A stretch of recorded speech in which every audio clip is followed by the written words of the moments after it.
Hello, welcome back to another video. My name is Gemma and today we're going to have a look at my stats etc for the first half of 2022.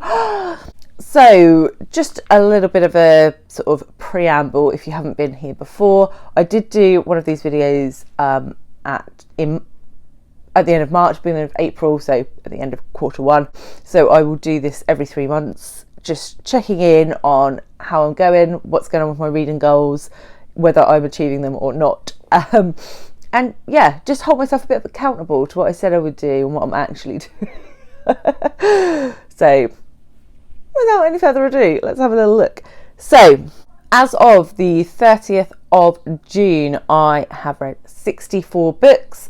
My target is 72. That is a nominal target that I put in every year. It's 6 books a month. I expected to exceed it, but I don't particularly care about how many books I read. I'm more interested in reading better books. Those 64 books equaled 19,117 pages, which is an average of 298 pages per book.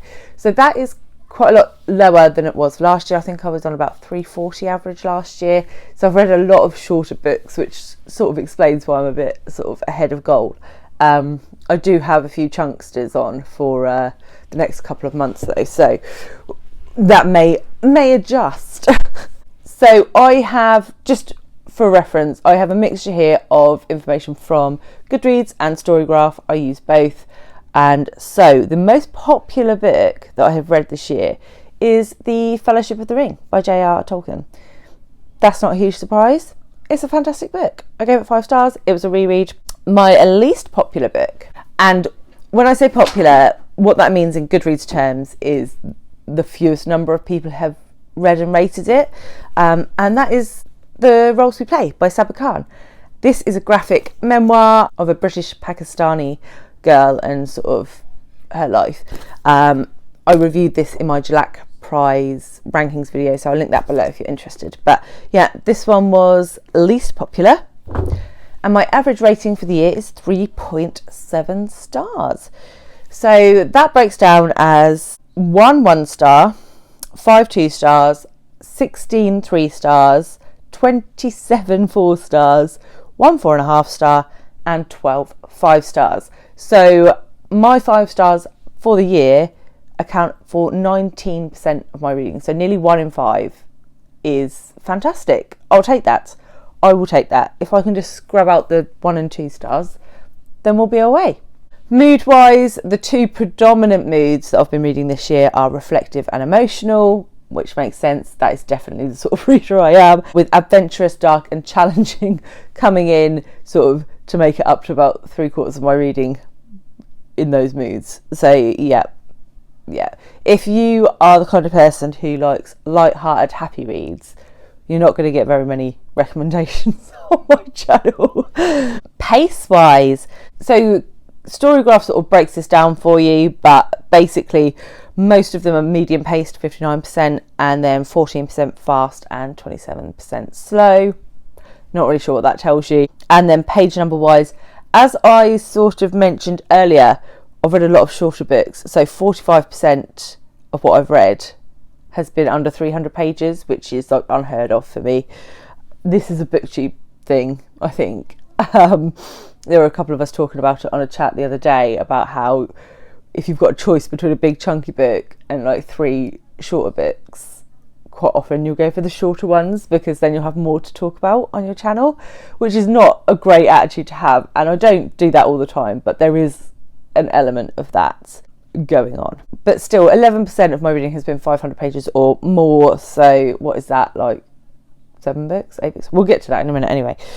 Non-fiction wise, I would like it to be higher. I've only read 13% non-fiction, so I kind of need to remedy that. Genres, I will put the thingy up here, but basically my number 1 genre has been literary fiction this year, very much due to like the Women's Prize and the Jhalak Prize. I'm reading for those because they're predominantly literary fiction. But sort of secondary genres that I've been picking up, classic, sci-fi and contemporary. But I've picked up a lot of different genres. I don't really like to sit in one place with books, if that makes sense. So yeah.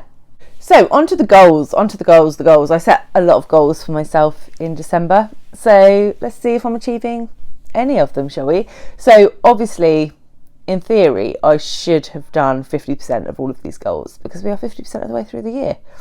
Spoiler alert, that is not the case for all of these, but let's go through them. So for non-fiction, I wanted to read 20 non-fictions this year, and I've read 7, which is still better than I was doing at the quarter of the year mark, but still need to read more non-fiction. Translated fiction, I've read 8 out of 10, so I am well ahead of that goal, even if I didn't pick up any translated fiction between now and October when I do this stats video again. I will still be achieving that goal, but it is obviously Women in Translation Month in August, so I will hopefully be picking up some then. And I have at least 2 buddy reads which are translated books to go this year, so it's gonna be fine. Big books, I've read 7 out of 10, so again, that's fine. And I also have 2 books over 500 pages on the go at the moment, so that should be fine. Also, Kindle Unlimited, 6 out of 12. So I have a Kindle Unlimited subscription and I don't use it very often. So technically I am on track for that. That's 50%. However, I haven't read any more Kindle Unlimited books since my Q1 check-in. So should probably remedy that. Rereads, I wanted to reread 4 and I have reread 4 books this year. So that's fab. Achieved at 50% of the year. Excellent. New releases. This isn't going quite so well. I've only read 1 and I wanted to read 10. So I really need to pick up some new releases in the second half of this year. I think the Booker Prize will help with that. So the Booker long list will be announced at the end of July and I will be picking up a selection of the long list and hopefully the whole short list. And there should be some 2022 releases on that, so that will help. I also wanted to read all of the books in the Goodreads non-fiction category. There are 20 books in that category. I have read one. However, I do have 2 from that category on the go at the moment, so it's still not great, but yeah, I'm not sure I'm going to achieve that. If I'm honest, at this point, I don't think I'm going to get through them all. But you win some, you lose some, right? Then I also wanted to judge 1 round of the BookTube Prize. I am currently judging my 2nd round of the BookTube Prize, and I think I will be done after this. I don't think I'm going to apply for judging the final because I want to read Booker books, basically. I also wanted to read the shortlist for the Jhalak Prize and the Women's Prize, and I did both of those. So that was fab. And that was all of my goals. So how are you guys getting on with your goals? I know I set a lot. I like to tick things off. I like a to-do list, right? And I am also not the kind of person to beat myself up if I don't achieve them. So why not set all these goals, unrealistic expectations of myself? That's fine. But yeah, how are you going? Did you set goals? Are you completing them? Have you sacked them off at the 50% mark? And yeah, I'll see you all very soon with another one. Bye guys.